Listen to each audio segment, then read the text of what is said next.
Welcome, ladies. We're so excited to have you with us on our You Lead webinar today.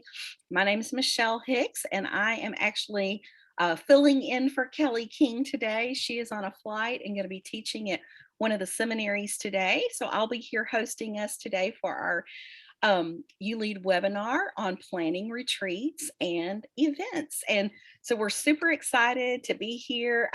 Couple of fun things I just wanted to remind you about as we get started. The Lifeway Women's Leadership Forum is coming up. It will be on November 11th through 13th. You can come live to that event just outside of Nashville, or we also have the virtual option. Our theme this year is confident, and our theme verse is Jeremiah 17:7. The person who trusts in the Lord, whose confidence is indeed in the Lord, is blessed. And so the theme is confident, and just talking about the just having unshakable confidence, bold courage, and assured wisdom in our leadership, and just in a crazy time with the pandemic over the last 18 months or so, just really finding our confidence in God, and in God alone is where we can find that, in the unchangeable character of Christ. So we're thrilled about Forum. We hope to see a lot of you there or on the virtual um, opportunity for Forum. A couple of that's my only big announcement for today. The fun thing I do want to give away today, as we talk about retreats and events and planning those, is we're going to do a giveaway of Kelly King's book, Ministry to Women, that has a whole chapter or more on planning events and retreats. And then the other thing that we thought was really appropriate was we're going to give away a copy of Scarlett Hildebottel's Anxious Bible Study, because I know how anxious I am in planning anything, anytime. But when you're trying to plan when there's a pandemic and you never know how things are going to go, it might just be a good Bible study. We would love for you to jump on the chat, let us know who you are, where you're from.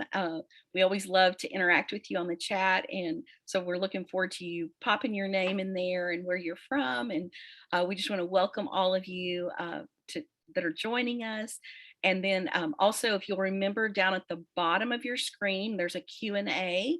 Anytime that as we go through our webinar that you have a question that you want to ask for the group, if you'll drop those questions in there, and we will either answer it live with the attendees near the end with our panel, or we will answer you on that direct Q&A question time. I think that's all my fun things to tell you as we get started. Just be sure to keep typing in the chat the things that are meaningful to you. Today, I want to introduce our three panelists that are with us, and so excited. I'm going to actually let them introduce themselves, but Dr. Cindy Townsend and Jessie Seneca and Rachel Lovingood, and all of them have just incredible experience with events and retreats. And so I'm going to ask them to just tell you a little bit about themselves, and so you can get to know them. And so, Jessie, do you mind starting us out? No, that'll be great. Thanks, Michelle. I'm so excited to be back with you on the webinar. And this is a great group of ladies. I think the women are just going to have a good day together, hearing some information that's going to help them. I know as a young leader, I wish I would have had things like this, right, to help me. But my name is Jessie Seneca, and I live in Bethlehem, Pennsylvania. And I have a ministry there for 11 years. I've been involved with Lifeway for about 10, organizing and helping them with their large events that come to the tri-state area, from Beth Moore to Priscilla, Lisa Turkhurst. It's just been a great run with them. I love helping plan those events. And also doing them with my own ministry as well, and involved with women's ministry. So I love, and you'll hear from me, I love a timeline. I love being able to plan an event out, but I have a family too, and two grown girls, and two grandsons, and a third grandson on the way. And a fun fact about me is I love to walk my dogs, but one is 16 and she's almost, not walking with me so much anymore, but I love being outdoors and just being a part of women's lives and pouring into them. So thank you for having me. Yay. Okay, Cindy, how about you? Hey, Michelle, I'm so excited to be here. I am a Mississippi girl that has a little bit of Texas and also Louisiana in me. And the good Lord called me when I was 13 years old to ministry. The woman, the options for ministry were very different when I was 13 years old than they are today. We have so many more opportunities now, but I knew that God wanted to do something special. So about half of my ministry that God has blessed me with has been with students. And for the past 20 years, it's been working with women for 2 state conventions, coordinating the women's work in Louisiana and Mississippi with those kind of events like what Jesse's talking about with Priscilla and larger groups, but also very, very small groups where God is just so operative and at work. And so I'm excited about today. Love planning events because the people that come to the events really matter to the Lord. And so I'm excited about that too. I just got back from Illinois. I have 2 grand girls that are 2 years and younger. So I've been very, very busy. I have a daughter in Illinois and a son who's in med school that you can pray for right now that's in an exam. And I'm just so glad to be again on this webinar and be a part of anything that Lifeway does to help women that are listening in right now. Okay. Thank you. Thank you, Cindy. Thank you. Okay, Rachel, you're up. Hey guys, well, it's really good to be here. I'm overwhelmed to be able to be with Cindy and Jesse on here because they know so much about a lot of these things. So I'm married to Jeff, and we've been in ministry for 34 years-ish since we got married. And we're in East Tennessee right now. We've lived in Texas, Louisiana, Florida, couple different places, several places in Tennessee. And honestly, as we've been in all of these different churches, I've just done women's ministry in all of them, started it in some of them, just helped in some of them. And currently now, we're at First Baptist Church in Cleveland, Tennessee, but I just help organize and plan women's ministry here. So also have this ministry to speak, write, teach, that kind of thing. And so the fun part about thinking about events is I sometimes get to be the one planning the event and inviting somebody else to come speak, but then sometimes I'm the one who goes and speaks at the event. So I kind of get to see it from, a couple different angles, which is fun, and it's very different perspective sometimes. So I hopefully will be able to share some things that I've learned with you on that. We have 3 grown kids, 2 of them are married, got 4.5 grandkids. My youngest son just got engaged last Friday. So it is never a dull moment in my life. And I know, super fun, right? We're excited. So anyway, looking forward to today, and let's just jump in there with whatever Michelle is ready for us to do. Yes, absolutely. We're going to start with some fun polls. What a lot of you don't know is that my husband and I we lived and worked at camps and did event planning and did camp ministry and retreats year round at a camp in California. When we lived there, and then also at a camp right outside of Seattle, Washington. And so camps, I was saved at a youth camp. And so retreats and events and camps, I know how one event can change your life. And so it is worth it when we talked about the different women that come to events and just think about all those women, it could be really that transforming moment, whether for their salvation or a call to ministry or just taking them to a deeper level in their relationship with Jesus. So I have a real passion for this, and I'm so excited that we get to talk about this. I want to start us though with a couple of polls that we love to do. And the first one is just how many events or retreats do you plan for your church? Okay, so I'm going to pop the poll up there and let you drop in your answers. Several different options there, multiple choice for you. I'm going to give you about a minute to make sure you read through it once a year, twice a year, quarterly, more than 4 times a year. And it could be events or retreats or both. You can add it all together, however you want to. We've got almost 75% of you who have voted. We're moving along here. Yay. I'll give you a few more seconds here. If anyone wants to pop on their answer. Good. One more second. 1, 2, 3, 4, 5 seconds. Okay, we're going to end the poll right there. Great. This is wonderful. And I'm going to share the results with you. This is pretty incredible when you look at this, how spread out we are. We've got about a fourth of you that said once a year, about a fourth of you that said twice a year. Looks like those are exactly tied there. And then just 1% below, which is more than 4 times a year. And then the quarterly dropped down to only 11% of you. And then actually almost 20%, none. And I know right now is definitely more, we might lean more towards none because of the pandemic. But I think today, if you've never done an event or you've never done a retreat, today will be great. Just as you learn about the value of that and how it really can change and transform someone's life. Okay, I'm going to stop sharing this poll, and I'm going to go to another poll that we thought would be fun. And so this is going to ask about your kind of more of your church position, or how you are involved in leading and planning events and retreats, and what role you usually play. So I'm going to launch the poll here and let you drop in your answers, whether you're coming at it from a paid staff or part-time staff position, or you're a volunteer. And I love, I think the voluntold was Rachel's idea, because she sometimes gets voluntold because her husband's the pastor at their church. So I love that. So I'll let you look at this and keep dropping in your answers. This is great. Good.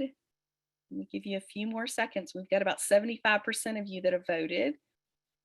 So we'll let a few more people drop in their votes. I was really proud of you on that first poll. Over 90% of you voted. I'm really proud of my voters. I know it may be a little bit more difficult, a little bit more challenging if you're on a phone. So, okay, we're going to end the poll right here. Very good. Wow. So most of us, not everybody, but 74% of us, can you see these results? Is volunteer. That's amazing to think about the number of us that are volunteers, but we are doing major planning for events or retreats for our church. That's really incredible, really incredible. And I just applaud your willingness to take on that role, because planning an event or a retreat is no small feat. So I want to open up our first question with our first one. Why events? Why are we having an event? What is the purpose of that? How do you even know what type of event to plan? And Rachel, I'd love for you to kind of just kick us off with that, and how you go about planning. Okay, sure. So everybody's going to do everything. Just so y'all know, when we talk about things in this webinar, you're going to take this hopefully and then kind of do it in your culture and the setting of your church. And so we're just going to kind of give you some general guidelines, and everything may not be exactly the same for you, but hopefully you'll be able to glean some things that will help you. And so the reason why you always start with why is so that you have a guiding purpose behind what you're doing. So why are you having an event? So for instance, one time at our church recently, the first one that we did after COVID, we said, why are we having this event? And the reason was because women need encouragement. They need to get together. They need to laugh. We need to reach women who are outside the church that don't have a support group. So you're asking the why. That's going to be different for all of us. But when you start with the why too, I would encourage you to consider this. The reason why, or the biggest, best why that is out there for us to have an event and invite women into our church or to gather and join us wherever we are, is so that life change happens. If you always start with life change and recognize that we're not just having an event to have an event, we want people's lives to be changed by an encounter with Jesus Christ, then it kind of gives us kind of that foundation that will help guide everything else that we do. Okay. And so you want to ask, there's 3 or 4 questions we ask. Why are we doing this? What is going to resonate with our women the best? And not just the women that we already know, but the women that we're also trying to reach that we may not even know their names yet, but they're out here, you know, in our circles. And we always want our why to line up with the mission statement of our church as a whole. And so especially volunteers out there, you may not be privy to a lot of the conversations that the staff at the church are having. And so whoever is your supervisor or whoever you would report to about that, you know, you want to kind of run things by them and make sure that what you're planning is lining up with what your church's mission statement is, or even their goal for a season. Sometimes they'll say, hey, we're doing a strong evangelism emphasis right now. And so we want your women's event to have a strong evangelistic emphasis. Does that make sense? So you kind of want to ask those questions and keep those things in line with your church as a whole. Okay. Cindy, do you mind elaborating a little bit more? This could be a whole question all by itself, but I know when we're going into the why of planning something, early on, we talked about the importance of prayer, and you all talked about that being an undergirding part of any event and the why that you do it. Do you mind speaking a little bit to that, please? Oh, definitely. Everything just foundational to any retreat or any event.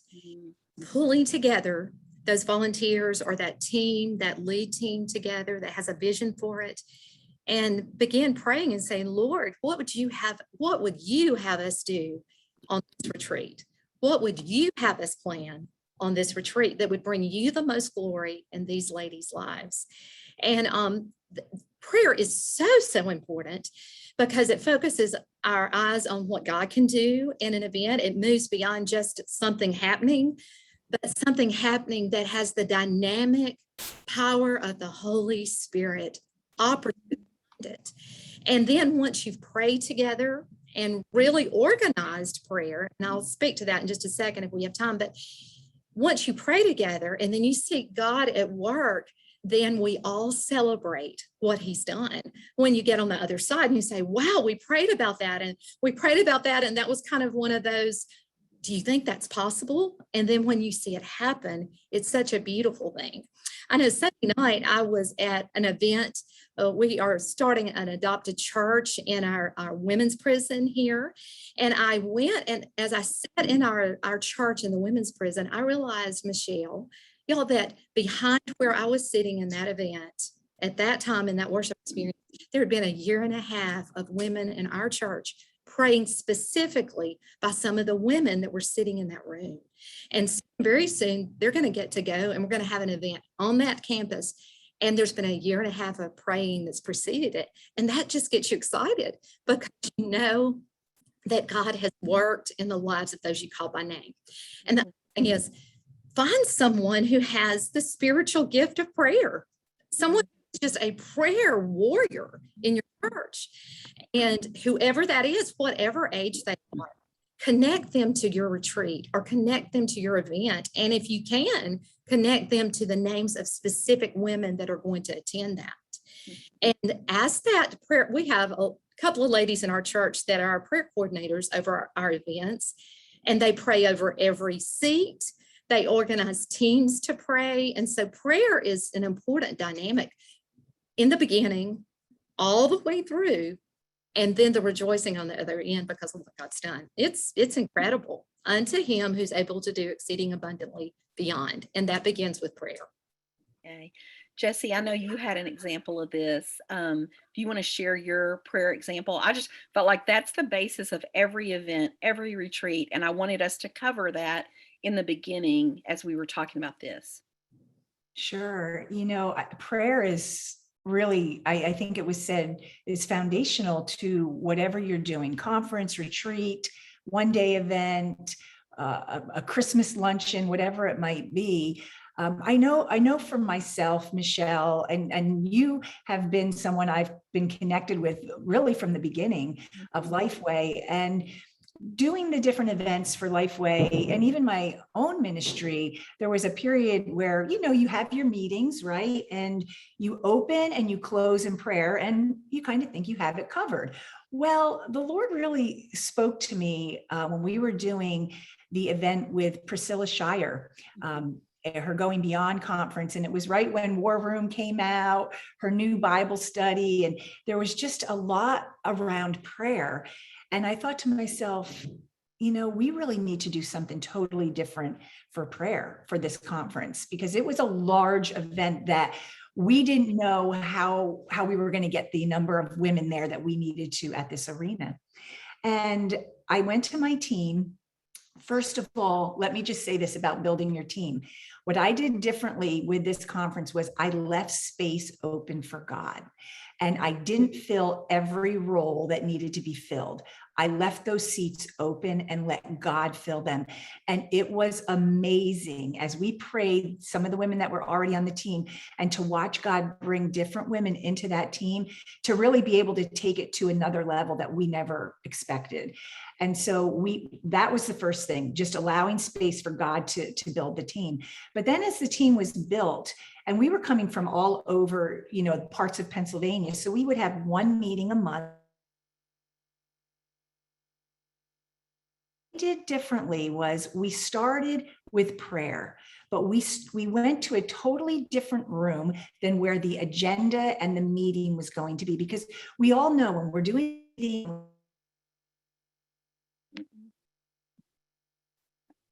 Whoops. Okay, she's frozen. Let's see.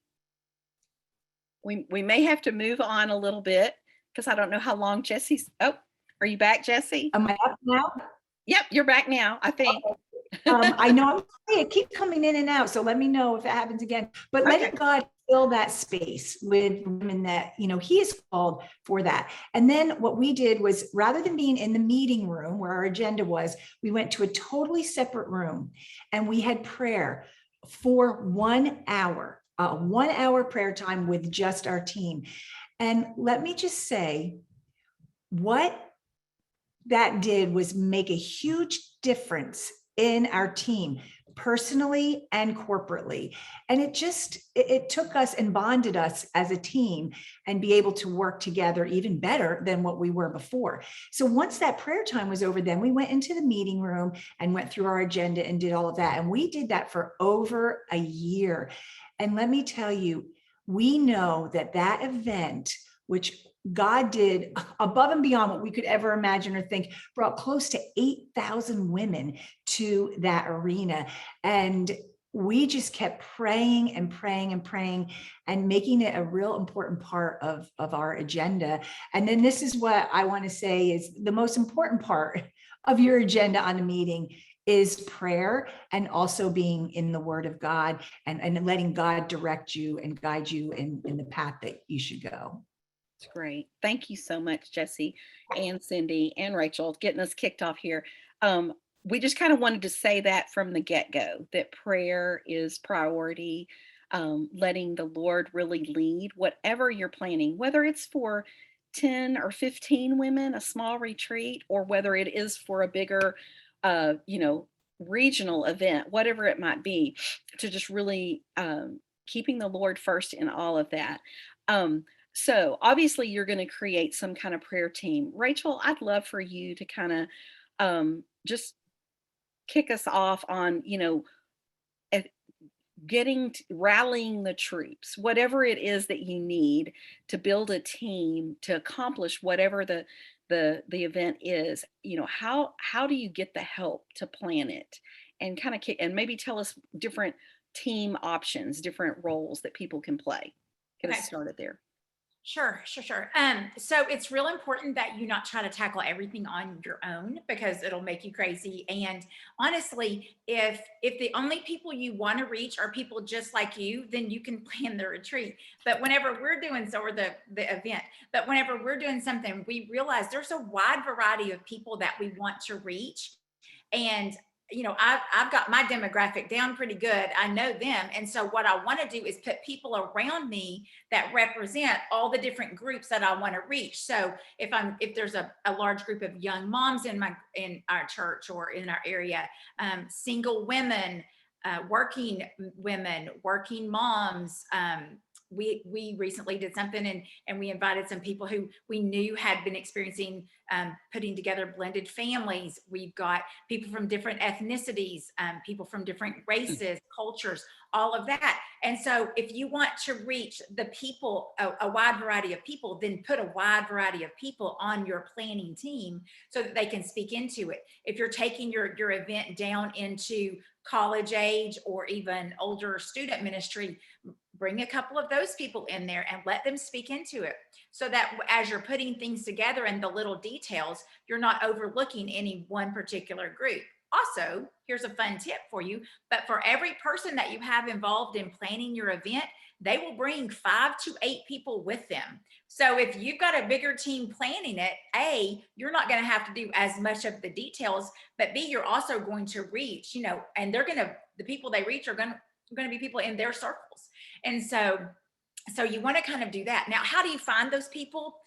That's a good one. Obviously, you go back to prayer and you start with, God, bring me the people that you want to help plan this. Okay. And then you keep your eyes open and you talk to people, and you watch. This is one thing that I do sometimes. I watch on social media to see who speaks well out there, who represents Christ well, but also who gets a large drawing. Like when they post something, do they get the most comments on their post?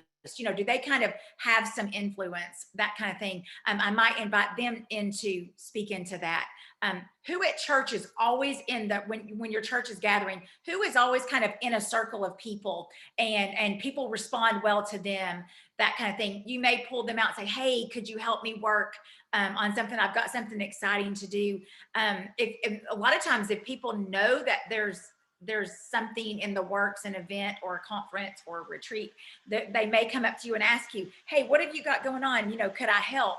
I almost always, I can't think of any time that I haven't said, yes, you can help. But maybe different people have different levels that they're good to help in. But when people may come to you, and if you pray about it pretty good, God may just start bringing those people to you. But you also just want to have your eyes open, watching for who are people who get things done.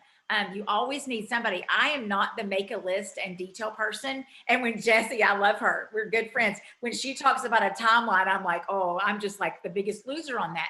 But what I do is go find me somebody like Jessie to work with me, who is good with the details and the list. And that person may not be the person that is the best on the stage, or now Jessie is, she's different, but the person that I bring alongside, they may not be the person that's out front, but they're willing to, kind of handle a lot of those details. So don't look to replicate yourself in planning. Look to replicate the people that you're trying to reach and get some of them speaking into it. It's pretty powerful when you have a planning meeting and you have that kind of different perspective. What'll happen is you'll really see how God uses that to remember the purpose of an event is life change, for Jesus to do something in people's lives. And you'll be impressed and amazed when you see how he does that. And so anyway, watching for them, pray about them, look for people, invite them to help. When you're talking about teams too, who is somebody who's good at, for instance, our teams, we have our planning team, I think is what we call it, but anyway, women's ministry leadership team. But we'll break up into teams like food and setup and tear down and greeters and takeaways and so we'll break it up into as many teams as we can so that different people take responsibility for different things at your event. And I think some of the handouts that we have may even have a list like that on there, but it's pretty much you just look and see what is something that's going on. We have a prayer team. They were talking about prayer, and we'll print out like on a piece of paper, like the 30 days of prayer before the event and ask people, or we do it by text, but ask people to commit to praying for the event. And we have somebody who heads that up, like Cindy said, somebody with a gift of prayer would be great. So kind of if you break it all up into all of these teams, then you as the like volunteer or voluntold or paid leader get to just kind of touch base with all of those different team group leaders, and then you don't have to do all of those details. So did that cover it? Is that what we were talking about? Yeah, absolutely. Hey, Rachel, can I say something to what Rachel said? Absolutely. She said it beautifully of building a team and not having a bunch of mini me's, right? Because that doesn't work. The one thing, Rachel, that I wanted to add, and I know that you know this, we never want to have to talk someone into taking a position. Because if we try to talk, and I've done it, I know we've probably all done it, like you just want that position filled and you'll take anybody that can fill it. But if we have to talk them into taking that position, in the end there's going to be heartache and there's going to be hurt, there's just going to be frustration as the leader. And so you're better off leaving that spot, that position free until the Lord fills it, because you don't want to fill it with the wrong person. I agree, Jesse. I will say this, one of the techniques that I use sometimes to draw in people who haven't yet stepped up or felt comfortable with that is I'll affirm them about something that God has revealed to me about them. Like, hey girl, I really appreciate how you are always encouraging, or I really love this about you. And sometimes if I affirm them about something, they'll realize, oh, well, I never would have thought of myself as a leader, but I could help in that way. And sometimes, but I agree with you, don't try to force or twist their arm. But if you're praying about it, God will go before you. Totally agree.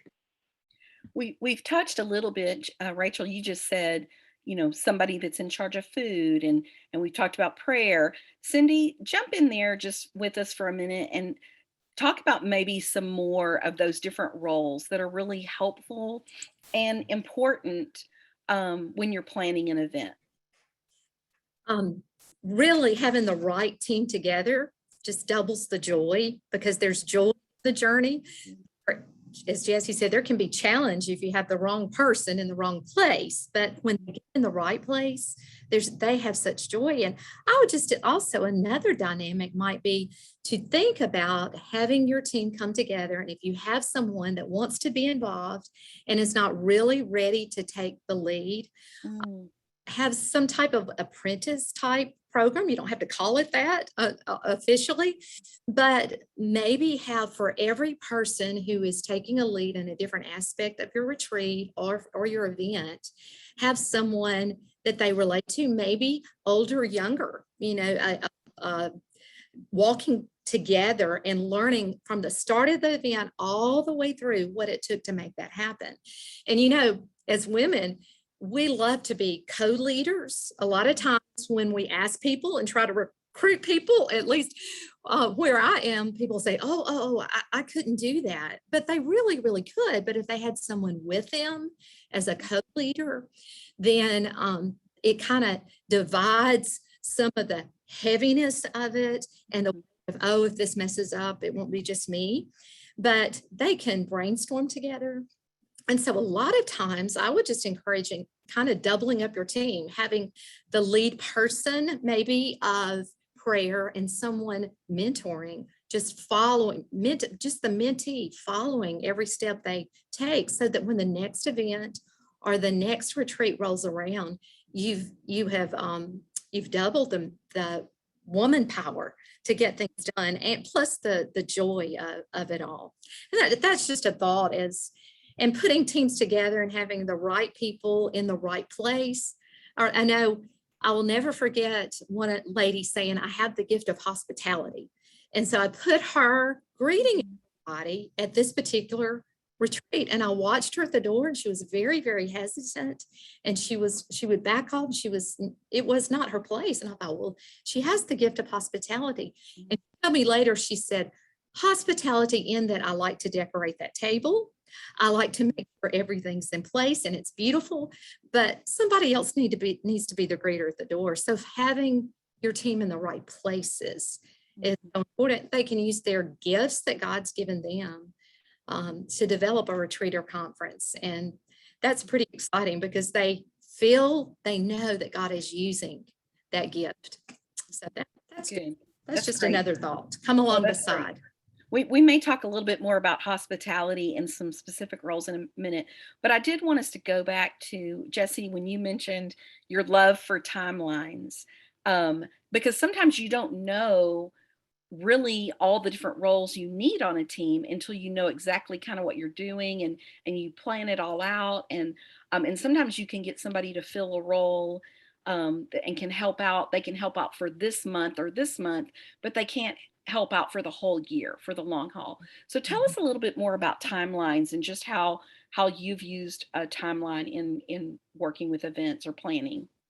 Sure. Well, a lot of times within a church, women's ministry will meet and they'll plan an entire year out, right? They know all the events that they're having throughout the year, and every once in a while they'll add something in, and maybe it's only 6 months out. But what I like to do is, as the leader, kind of look at the end first. What is the end result? What do you want to see happen there? And what is it going to take to get to that event when you're thinking logistically? And then you plan it all the way backwards, all the way to the end or to the beginning, and say, okay, this is what has to happen in month 1, month 2, month 3, month 4. And you write it all out in a timeline. And now this is best scenario, right? Like, it doesn't always happen this way. There's things that we get surprised with. Oh my goodness, look at the pandemics. Oh my goodness. I had the entire year planned out for something. Boom, boom, boom. I had the timeline. And of course, the pandemic hits and everything gets turned upside down. And so we have to, as leaders, be flexible in all of that. And I think that's been the word of the last 18 months, flexibility. But without that pandemic, in the normal day, just kind of looking at the end, what you want the result to be, and work backwards. And so what I try to do is have the main points from that whole year at my very first meeting. And Rachel, that it can change. I'm not saying it doesn't change and we add things or we delete things, but there's some major points that you want to see happen. Maybe, let me just use social media as an example. You come up with dates throughout that entire year. This is going to be a social media blast day. Everyone's all on board, all hands on deck. We're all sharing on the same day. We have the same hashtag, whatever it might be. Have those dates already set. So when you come to your team, the 1 year, the 6 months ahead of time, there's certain things they know. Hey, this is what's going to happen at this point. This is what's going to happen here. These are going to be our prayer times. We're going to meet at the, like, all of those different areas that you think are really important to get you to that end result. If it's putting a program together, hey, and Michelle, you're really good. Catherine's really great with this, saying to us as a you lead team, I need to have your handouts by this date, and having those dates set ahead of time, just so your team is aware of it. Now, if that date comes and goes and some people don't do their thing, right? But as the leader, it's your responsibility to follow up with them and say, or give them a countdown. Hey, in 2 weeks, ladies, don't forget, this is what we're doing. Just, don't let them totally rely on the timeline. Yes, it's helpful, but as the leader, you may have to do a few nudges, to get them all online with the timeline. That's great, Jesse. That's so good. Timelines and checklists, they do make a difference. And even those of us that's not maybe our strongest gifts, they end up helping us in whatever ministry it is in the end. One thing that kind of goes along with those timelines and just really planning things out and having, kind of scheduling things is budgeting. And just really, how do you do an event or a retreat when you you have a limited budget or you have no budget. Um, I'd love, Cindy, do you mind starting on that and just kind of kick us off with just some of your experience in that area? Well, this is kind of exciting. Just a few moments ago before the webinar, a lady in our church came up to me and said, "The Lord's laid something on my heart." And I had been praying about a specific event and the needs of that event. And I knew that we did not have the budget to make that happen. And so when she came to me and said, "God just told me that there's a need," I knew that that was also going back to prayer, a direct answer to prayer. Also, you find, if you find the ladies who are talented and gifted in certain areas, and if you don't have the budget, you get them busy using whatever they can do to make it beautiful. And it's amazing what women can do with what, I would look at a table and say, well, that's just a bunch of junk that everybody just brought from the house and put all together for this particular event. Maybe it's a luncheon or something. And yet it's really not, because when someone can see the beauty of it just by everyone sharing and bringing what they have literally to the table and use it that weekend on the retreat, you don't have to worry about budgeting for the decor. And then there are many Bible study teachers and many speakers that would count it all joy to give their time if they knew that there wasn't a budget available. And so you can have some real exciting events when the budget's not even there. I'll tell you about this. Priscilla came to our church and did one of her events year before last, right before all the COVID stuff. And we did not have all the budget to cover it. And miraculously, God touched Priscilla's heart without us having any conversation with her. And that was taken care of. I've just seen when you move and you're in sync with where God's leading, he kind of takes care of that budget so that the money's not the emphasis. Now, I will tell you, when I do have a budget, it's easier to do my timeline, Jesse, and it's easier to say, oh, we'll have this available. But when you have no resource whatsoever except the Lord and the women, it's pretty amazing. I served in working at a church that had a really big budget, a good budget to work with for events. And then God called me to a church that had zero budget. And it's amazing to me to see his hand at work in both of those places. Now, he did it very differently, but he worked in a mighty way. So it's a lot of times finding the talents, finding what women can give and share, and then being in sync, in that event with where God's leading. And if he's leading, we tell our ladies, and this is so true, then he provides. He provides. Yeah, he does. That's just a thought. Can I echo Cindy on just to that?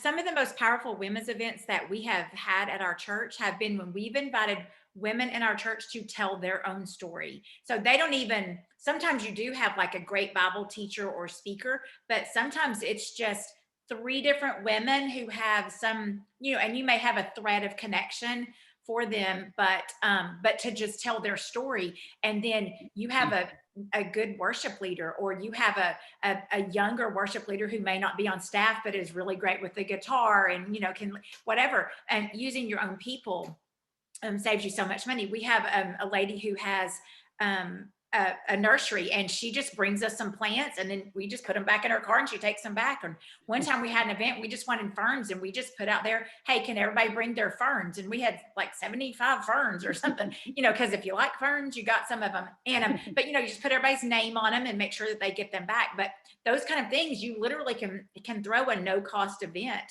if you have to. But also, can I just throw this out there too? Dawn Stevens says it this way. She says, you do not GET because you do not ASK. And so sometimes we have no budget because we haven't shown that we have a need for a budget. And so I would just encourage you to keep track of the women that you're reaching, how much money you're able to not spend, but here's how we could do it if we had, even just this little amount of money, and we would really love to. But but kind of when you show your leadership, these are the women that we're reaching, this is life change that we're seeing happen, then you begin to ask them for a budget. It may take a year or two, but they'll work you in because they see that there's a what we call a ROI, return on their investment, kind of thing. So anyway, I agree with you, Cindy. And you know, something else, Rachel, that came to mind while you were talking is to share what God is doing and the vision that God has given your team with pastor and with the leadership of the church, in particular, if it's the finance, you have a finance committee and that kind of group. And if they know the why behind what you're doing, then many times the pastor will be your advocate, or that committee will say, hey, we've never budgeted here before, but these ladies are really doing something that is life change in the lives of other women. And so all of a sudden, the greatest cheerleaders in the church for helping you find the funds sometimes are your pastor or your supervisor, just by going and sitting down and saying, will you give me 30 minutes and let me just share this idea about this retreat with you? And we don't have any funds, but let me just tell you about it. And then see, sometimes they come through in beautiful ways. So asking and telling your story is important. Yeah, so good. Such good advice from you all. And the one thing I would say with events or a retreat, whatever, it's okay to ask women to pay for a ticket. It's not a bad thing to help cover, whether it's cost of food. I mean, even when you have a budget, a lot of times when people have to make a little bit of a financial investment, they are more committed to actually showing up and attending. A lot of times I know we'll want to do, oh, can we do this for free for our community? But sometimes that maybe in some people's eyes devalues it. And so it's okay. I know, Rachel, you had shared a great story about one church where you had gone and they had, it was maybe like a buy one, get one, where the thing was they got the 2 tickets. Tell just that really quick, because I thought that was such a great idea. Because Michelle, one of the biggest challenges with having an event is not just planning it, but getting women there. And because you'll always have women who say, well, I had no idea. And you're like, oh my gosh, it's everywhere. And so that's the key. Everywhere, social media, everywhere, get the word out. So this one church that we went to speak at, a friend of mine and I went and did it together because she's an atheist that came to know the Lord, that I had a part in that relationship. And so we kind of had this fun thing. And so they really wanted to reach the women that have never been to their church. It was in Long Island, New York, and they wanted to reach them. And typically women's events in Long Island are not usually large, but they spread the word in their community. And here's what they did. They sold their tickets. I can't remember if it was $10 or $20, but when you bought a ticket, it came with an extra ticket perforated attached to it. And so you bought a ticket and you got a ticket for free, and you were supposed to use the free ticket to invite somebody who was not already involved in church. And y'all, there were over 900 women at this event on a Friday night in Long Island.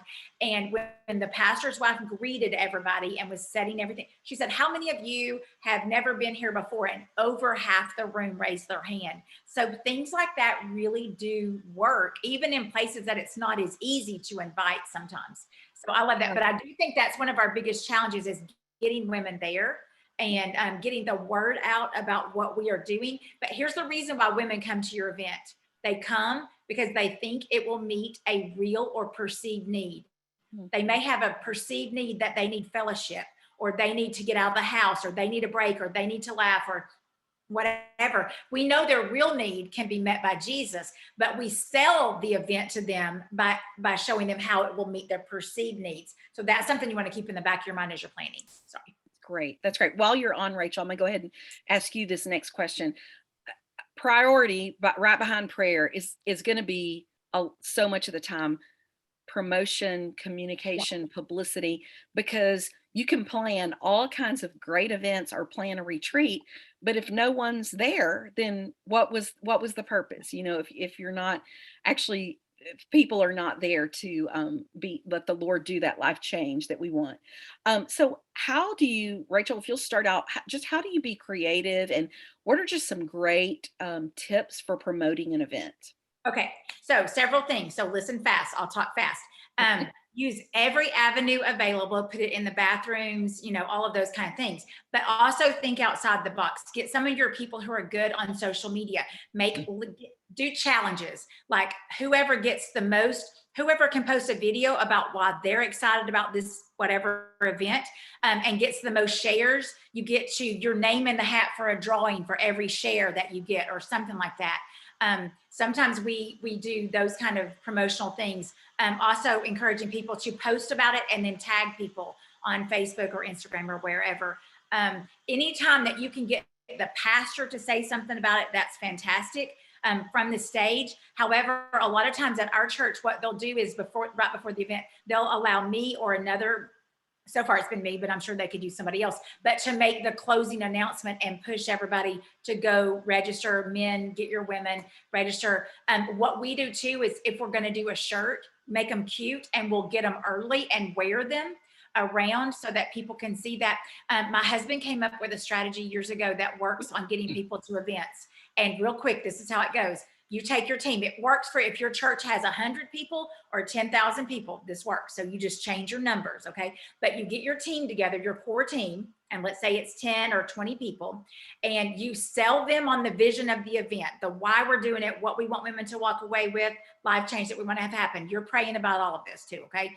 So write prayer real big on your notes. And you get those 10 or those 20 people together, and then you challenge them to each invite, again, adjust it to your numbers, but 8 or 10 people to come to a launch party. Okay. And so then you're going to have a launch party, and now you're going to have, 80, you're going to have 25, 80, 100 people, 200 people at a launch party, and you cast a vision for the event that's coming up in the next week or 2 weeks. And then at that launch party is when you have an opportunity for them all to sign up to serve, for them to take a prayer sheet and be praying for it, and then for them to take tickets. Like they say, I'll be responsible for bringing 8 people to the event, or 10 people, or whatever. And then they all do that. You as the leader, then you're in charge of connecting with your core people, who were in charge of touching base accountability wise with the people they invited to the launch party, and the people from the launch party are the ones who are getting the people to come. It's a really cool strategy, and it works. And you just use these layers of accountability to get them there. And what you'll see is there'll be people come that you were like, wow, never even thought we could have reached into that group. So it's really cool. Good. Good. Michelle, can I just add to that Absolutely. one thing? Because sometimes when we think about the budget and we think we don't have the money, radio advertisement, which we know that's so expensive, right? But there are some radio, out there that will do ticket swapping. Say, I'm going to provide you with 5 tickets, free tickets to come to an event. Would you help us put some information out on the radio? And that's very helpful. Or you can even, if you have sponsor tables that are at your event, you can say, you can have a table at our event, free of charge. You can let them know about your radio station. Like, there are ways to, if you don't have the budget, because it's very expensive, but they also have community bulletin boards on all of these radio stations. So you can, upload your information to those radio stations as well. And that's just another avenue to help promote. Oh, that's great. That's great, Jessie. Let me ask you this. I'm looking at the Q&A questions because we're getting close to the end of our time. Do you, any of you have any good digital tools that you use to help organize all your action items, all your notes, all your thoughts about events, anything that helps you with just the planning, besides just doing it all on pencil and paper? You know what I'm saying?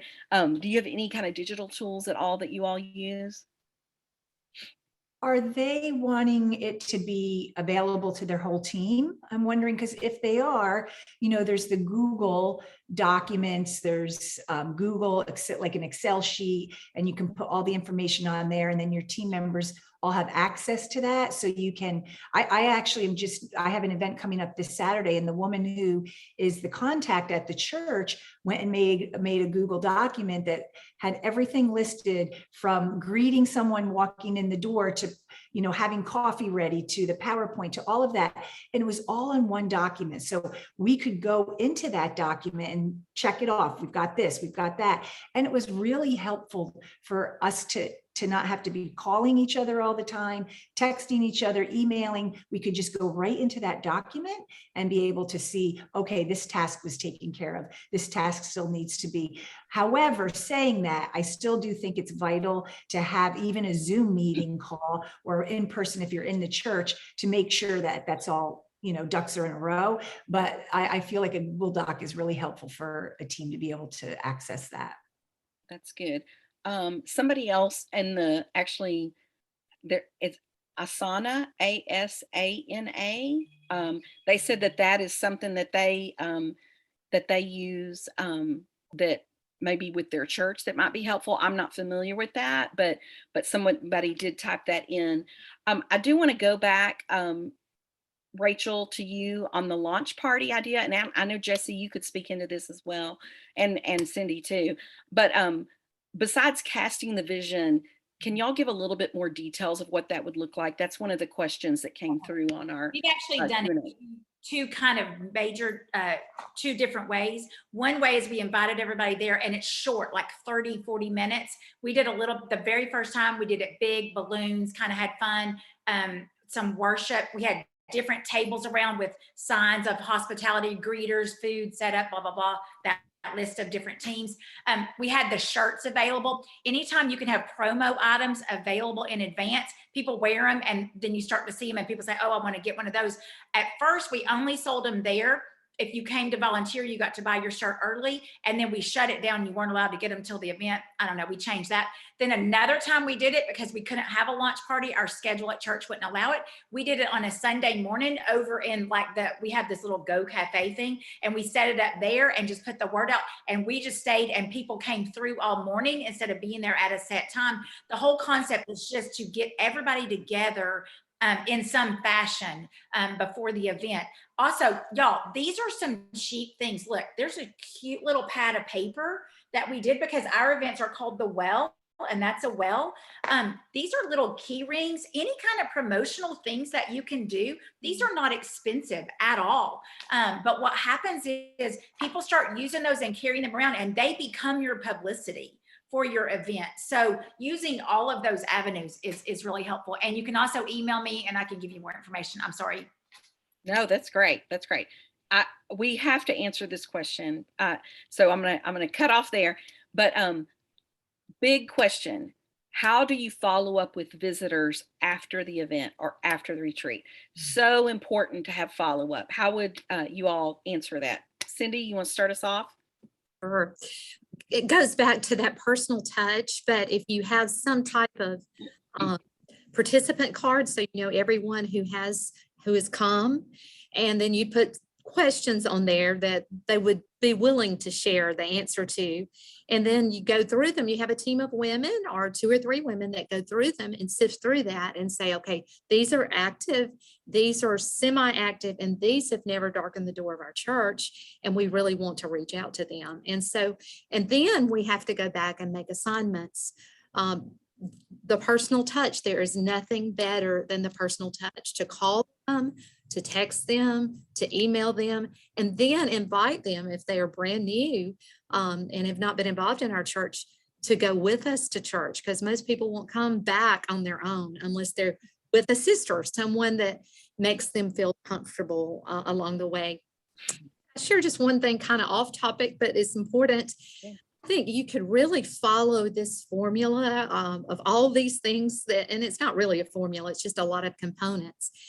And I want to just share, after all these years of doing events and just seeing thousands in a room and celebrating it, that sometimes your events can be a bust and a lot of stuff. And by that, it may not come through. And especially for anyone listening right now during these COVID times, it's so different recruiting people. And we know that. And getting them involved. We're working on an event right now that we have someone incredible that's coming in, but setting it up so differently now in these after COVID times, and just not to get defeated. I mean, Michelle, that's so important. It's just because one event doesn't go exactly like everyone had envisioned it, don't let Satan get in on that and just convince you, well, you don't know how to do it. Yeah. Because I've seen events that have been gloriously successful for the Lord in his eyes. And then other ones that I've looked around, I thought, oh, that just didn't go quite like we all had it planned. Yeah. And in that, I've seen good come out of it. But don't give up or be defeated in the midst of that. You know, Cindy, you're so right. I won't take much time, but I just had to make a really hard decision this week on canceling an event. And it happens, Cindy, right? I mean, and prayer goes into that, conversation with team members goes into that. And you have to, sometimes it's just partly COVID, you know, there's all these other reasons that happen that you have to cancel an event. And you know what, you just have to brush off your feet and keep moving forward, because you can't get stuck in the failure or the past, you know, or in that valley. You have to keep moving forward, because God has a different plan, or, you know, something in front of you that's different, that's going to be better than what you could even have imagined. So there are times that you've worked hard on something, even if for me, it was like a 6-month, 7-month planning for it, doing everything that we've talked about, the timeline, setting up, you know, social media, all of that. But it didn't go the way we thought it would. So you have to make that hard decision, and it is hard, but you have to have peace with it and then just move on. Yeah. And when you're trying, it is not failure. There's always progress if you are trying, and you're trying to reach people for Christ and trying to help women with that life change that you want to see for yourself and for them, just in our relationships with Jesus. A couple of things as we close out today, because we are out of time. Oh, I always hate it. We never have enough time. Is on the Lifeway Women blog, we do have an event checklist that you could modify. That's available on the Lifeway Women blog. And there's a lot of things out there that are for free that you could look for. Just Google it and you will find some different checklists, and you can modify them and make them your own for an event or a retreat. The other thing is, this webinar will be available on the Lifeway Women YouTube channel. It's free. You can go back and listen to it, or listen to it with other leaders in your group, maybe that y'all are planning an event or a retreat together, and get some more tips. There's so much more that we didn't cover, but I want to thank you all, Jesse and Cindy and Rachel, just for your wisdom and your experience, and just helping us, you know, think through this, knowing that everything could change because of COVID right now, because of the pandemic. There's always things that can you have to be flexible with an event, just like a mission trip or anything else.